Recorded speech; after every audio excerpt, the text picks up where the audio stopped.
శాసన మండలిలో చెప్పులు బూట్లు తీసేసి వెంకటేశ్వర స్వామి ఫోటోలు ప్రదర్శించామని బొత్స సత్యనారాయణ అన్నారు. సభ వాయిదా తర్వాత ఫోటోలు పడేయలేదని తానే సమీకరించి టేబుల్పై పెట్టానని చెప్పుకొచ్చారు.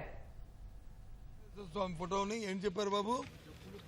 ఒక ఫోటోని హౌస్లో చెప్పులు బూట్లు వేసుకొని మేము తీసుకెళ్ళిన ఫోటోని ఒకటి చూపెట్టమనండి. మేము కూర్చొని నా ముందు చెప్పులు ఇప్పి ఏదైతే ఆ దేవదేవుడి తాలూకా భక్తిభావంతో తీసుకెళ్లి అయ్యా వీరికి మంచి బుద్ధి ప్రసాదించు అని చెప్పాం. మళ్ళీ తీసుకొచ్చి మళ్ళీ కలెక్ట్ చేసి మళ్ళీ టేబుల్ మీద నేనే పెట్టాను. చూడమండి, కెమెరాలు చూడమండి ఒక ఫోటోని తీసుకొచ్చి.